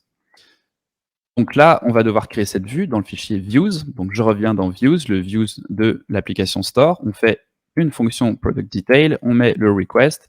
Pour l'instant, je vais mettre un pass et je vais juste retourner ici dans l'URL pour l'importer, donc ici pour qu'on n'ait plus l'erreur. Donc ensuite, dans la vue Product Detail, on a dit qu'on allait récupérer le slug. Donc ça, il faut le récupérer dans la fonction ici. Donc on va mettre ici slug. Et on va récupérer le produit. Et là, on a une fonction qui est très pratique, qui s'appelle getObjectOr404. C'est très explicite comme nom, j'aime bien. Et on va l'importer, je ne sais jamais où elle se trouve, c'est dans le shortcut aussi, je crois, c'est ça. Donc getObjectOr404 se trouve dans le même module en fait que la fonction render. Donc cette fonction, en fait, elle va nous permettre de récupérer un objet s'il existe et une page d'erreur 404 s'il n'existe pas. Donc là, ce que je vais faire, c'est dire que je veux récupérer un produit dont le slug est égal à slug. Je vais récupérer ça dans product. Et ce qu'on va faire ici, c'est pour l'instant juste retourner là encore un HTTP response en disant vous avez demandé le produit et on va insérer ici hop, product avec un f-string. Et je vais importer HTTP response. Donc je reviens sur tout ce qu'on fait ici. On a créé un chemin d'URL. On dit que quand on se rend à produit slash et une chaîne de caractères, on va dans Product Detail. Dans Product Detail, on va récupérer cette chaîne de caractères qui est dans la barre d'URL après Product. On envoie cette chaîne de caractères à la fonction getObjectOr404. Lui, il va regarder dans notre base de données, est-ce qu'on a un produit qui a le slug correspondant? Et si oui, eh bien, je le retourne et je l'affiche. Vous avez demandé le produit et là, on va mettre product.name. Et sinon, j'ai une erreur 404. Et ce qu'on va devoir faire aussi, c'est mettre un slug au truc ici, puisque là, en fait, on a rien. Donc, si on veut les afficher, on va devoir mettre un slug. Donc, je peux le faire directement depuis Table Plus, ou on pourrait le faire depuis l'interface d'administration. Donc, je vais mettre sneakers ici et sneakers async.conf. Et je sauvegarde. Voilà.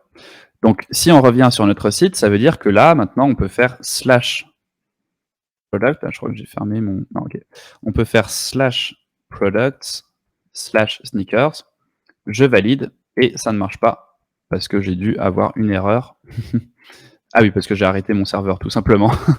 Donc on va refaire la commande python manage.py run server pour relancer notre serveur. J'ai pas d'erreur, donc c'est parfait.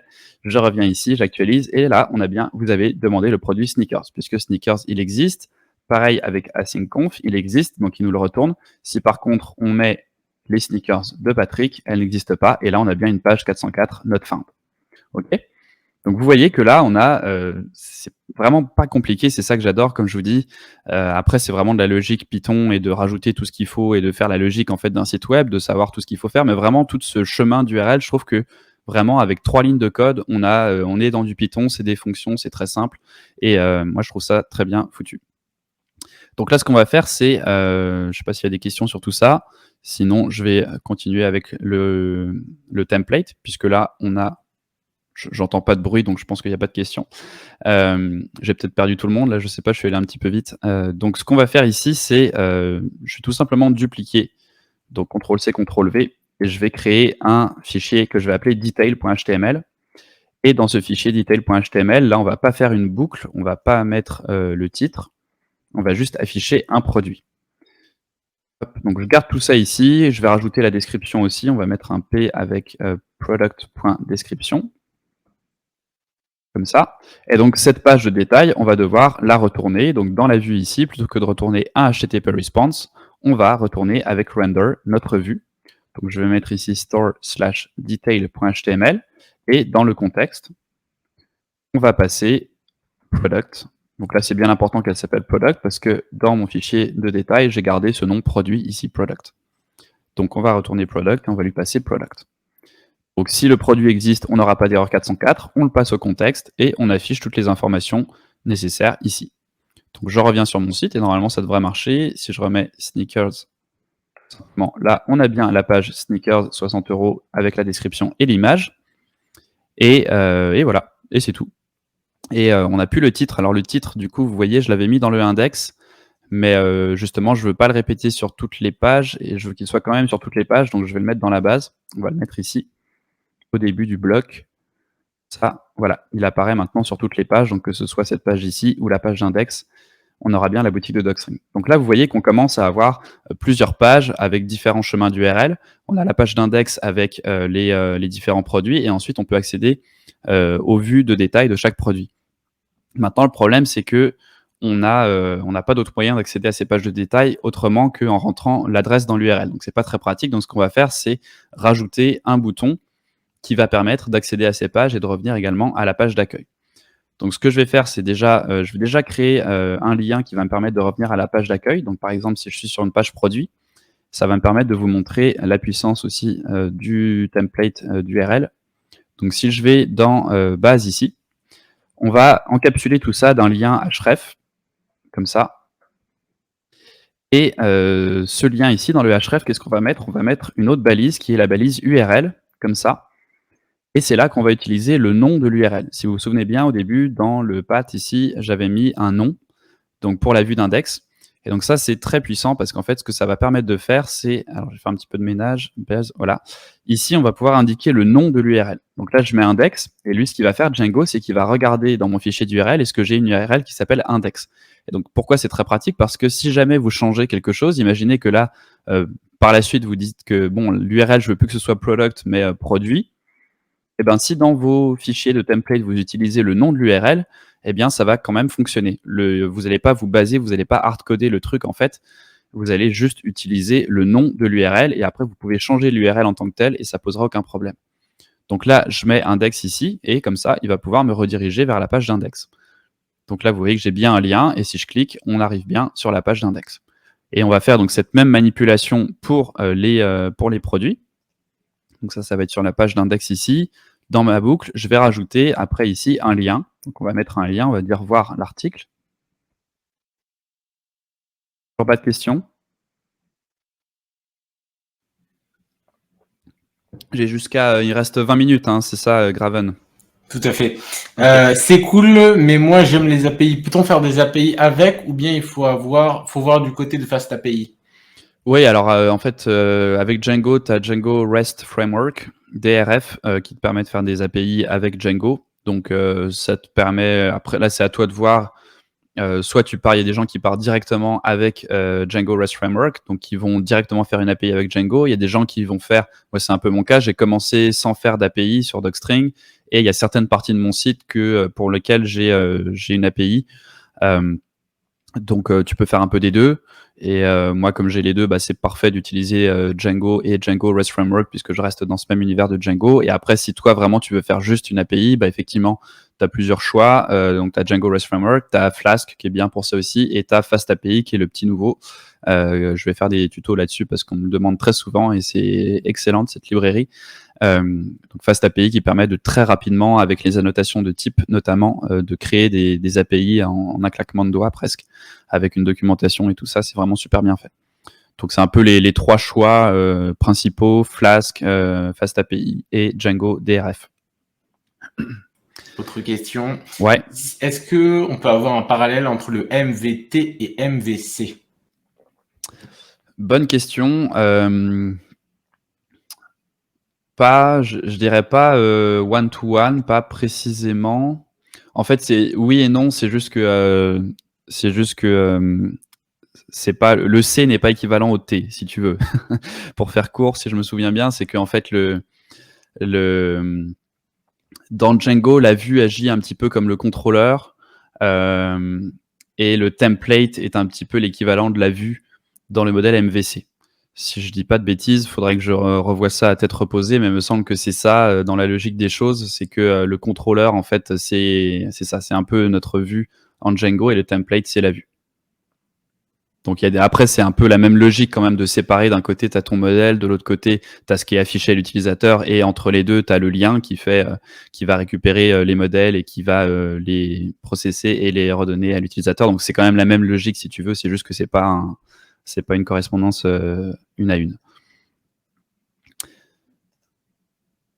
Donc, s'il n'y a pas d'autres questions, je vais continuer. Et donc, ouais, c'est ça, je vais finir sur cette partie, et puis après, je vais laisser un petit 10 minutes pour d'autres questions, peut-être. Peut-être que 10 minutes, c'est long, je sais pas, vu qu'il y a quand même des questions qui ont déjà été posées. Là, il y a une autre question. Est-ce que Cookie Cutter est utilisé dans le milieu pro? Ouais, Cookie Cutter, oui, oui, c'est ultra utilisé.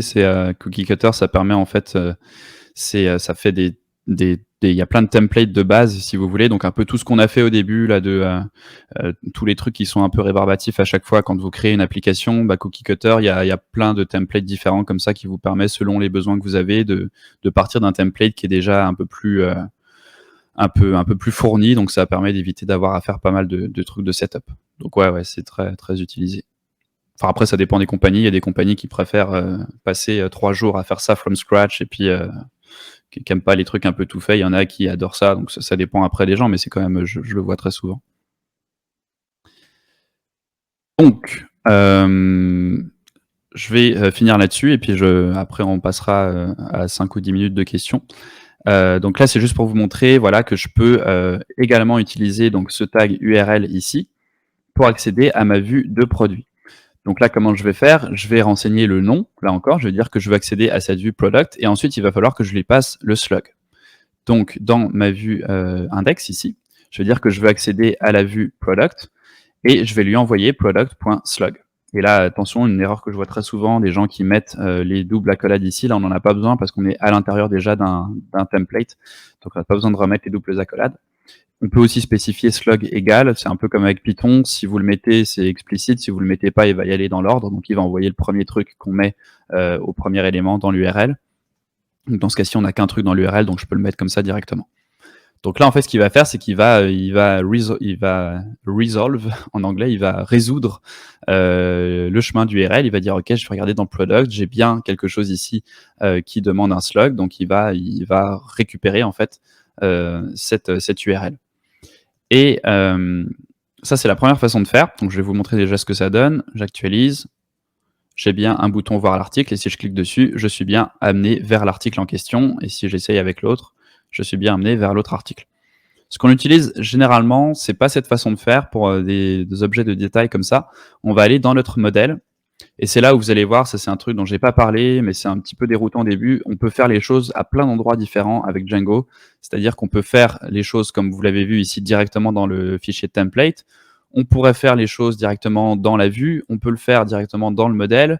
Donc il y a différents endroits où on peut faire les choses. Moi, ce que je préfère généralement, c'est faire le plus possible la logique dans le modèle, parce que il y a ce côté orienté objet qui fait qu'on a notre objet avec différentes méthodes, etc. Dans la vue, je préfère en faire le moins possible parce que généralement, après, on se retrouve avec des vues qui font, c'est un peu comme les principes solides. Vous avez une vue après une fonction Python, donc qui va se retrouver à faire 50 choses différentes. Donc, je préfère avoir tout ça qui est séparé dans des petites fonctions, des méthodes, donc dans notre modèle.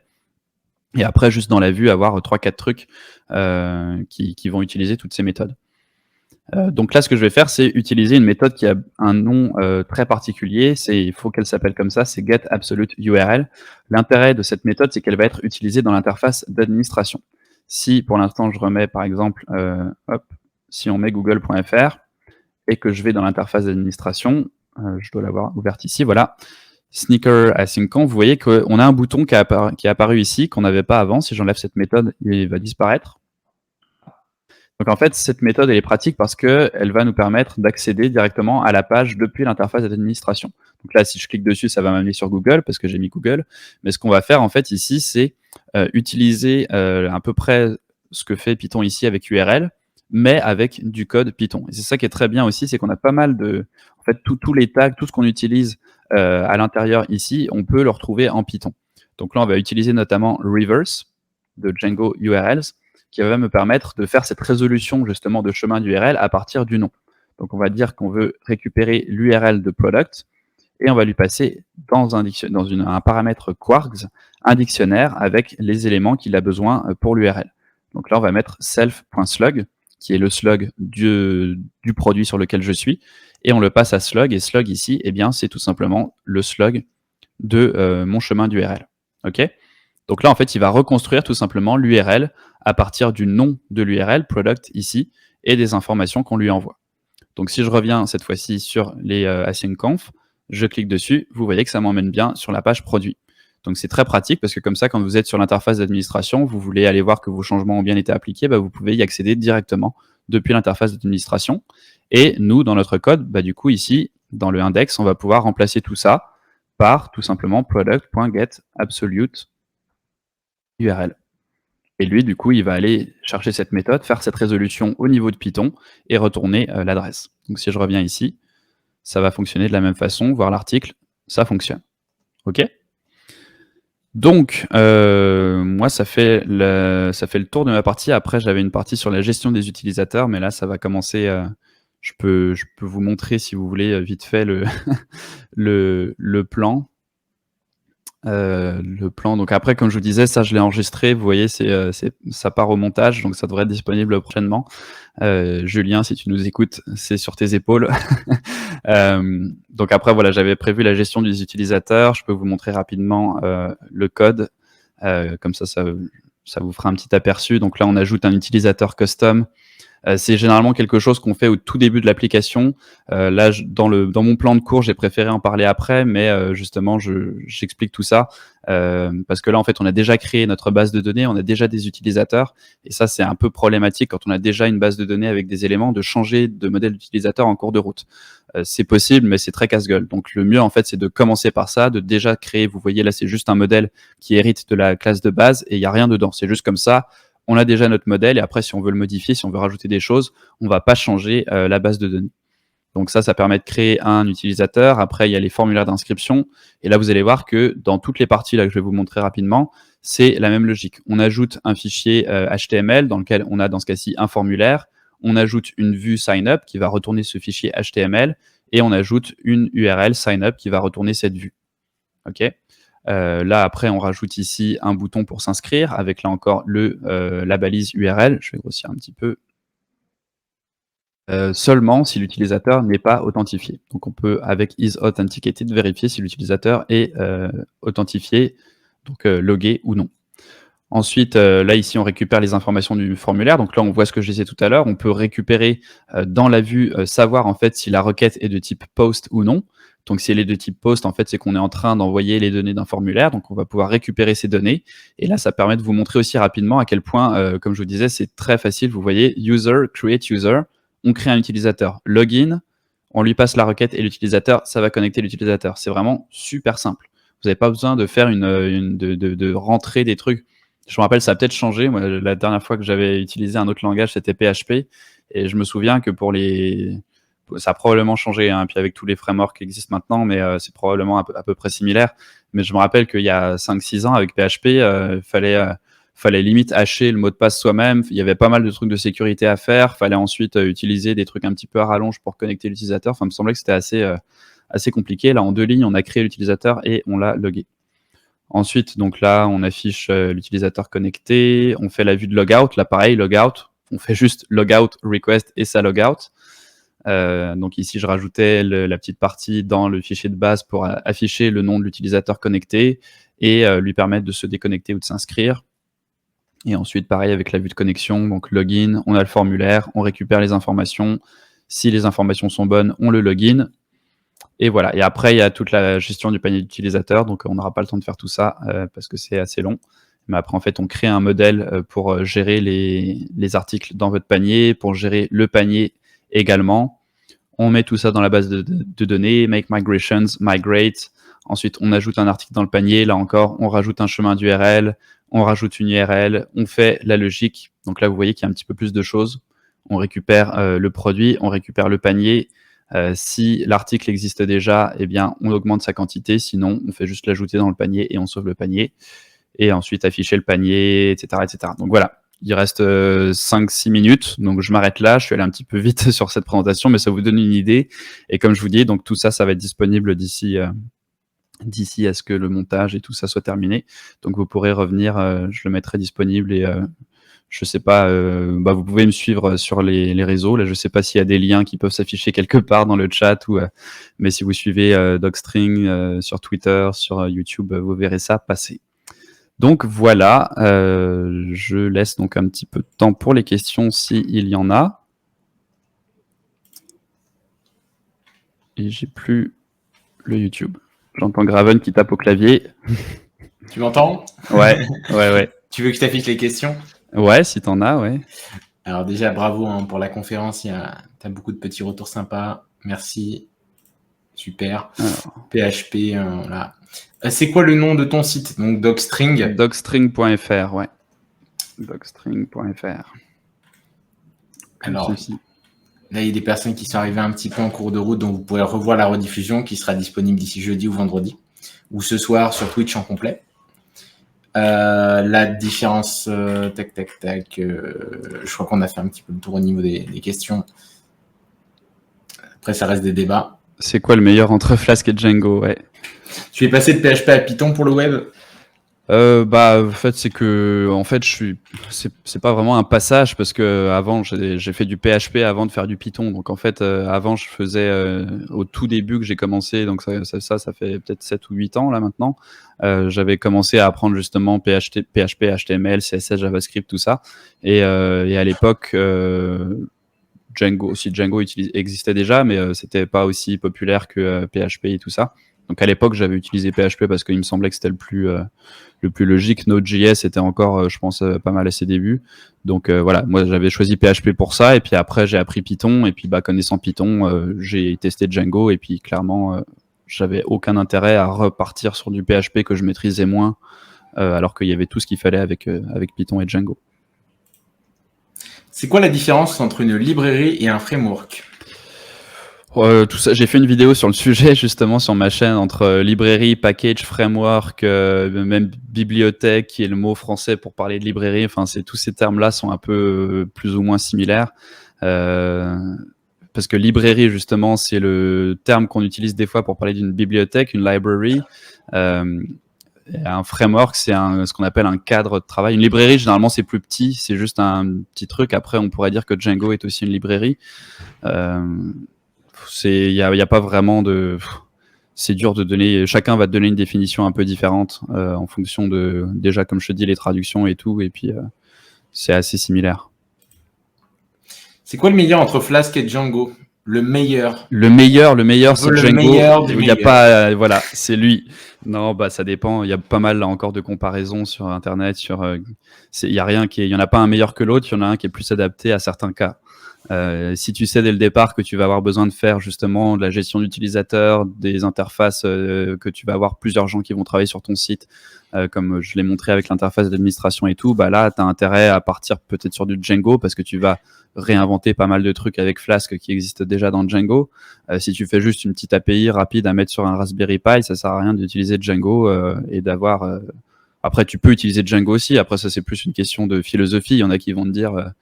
je m'en fous, je connais Django, je vais l'utiliser même si c'est pour mettre sur mon Raspberry, et t'en as qui vont dire non, je vais utiliser le truc juste nécessaire. Dans ce cas-là, Flask serait plus approprié. Hâte de revoir la conf. Je code en Symfony, je ne connaissais pas encore Python et Django. Yes. J'aime bien faire découvrir Django parce que je trouve que... comme je disais, il faudrait que je me remette à jour sur ce qui existe en PHP et Node.js. Je sais que Node.js, moi, j'ai pas du tout accroché parce que... mais aussi parce que justement je maîtrise pas suffisamment JavaScript, parce que tous les trucs qu'on appelle ça, les coroutines, les machins, les trucs comme ça là, dès le départ, j'ai trouvé que dès le départ c'était assez repoussant. Après peut-être que c'est pareil sur Django finalement et que c'est juste parce que je maîtrise bien Python que j'ai l'impression que c'est facile, mais peut-être que pour quelqu'un qui commence avec Python ça ne l'est pas, donc tout ça c'est relatif. Est-ce que les formations sont basées sur le même modèle de cours que tu viens de nous présenter? Oui, ça dépend qu'est-ce que tu appelles modèle de cours, mais oui, j'essaye. Après, tu peux aller voir. Le même format? Ouais, c'est généralement pas mal comme ça. Après, souvent dans les formations, je mets des quiz et des exercices en plus. Là, par exemple, vous voyez sur tous les trucs Django, là. Hop, Django. J'essaye souvent il y a des quiz en fait aussi plutôt ici. Je crois que j'ai un quiz. Django, voilà. Donc il y a des quiz, tout ça en plus. Donc des trucs pour pouvoir tester tes connaissances. J'ai des projets aussi spécifiques. Donc oui, c'est un peu le même modèle après avec de la théorie, de la pratique, des quiz, des exercices, etc.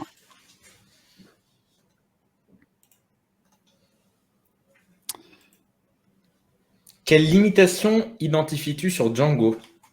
Aucune. Franchement, comme je disais, c'est des fois effectivement une question qui revient. Après, c'est valide pour tous les langages. Hein. Ça reste un outil. Hein. N'importe qui, c'est comme tu as des gens qui te font des œuvres d'art avec Paint.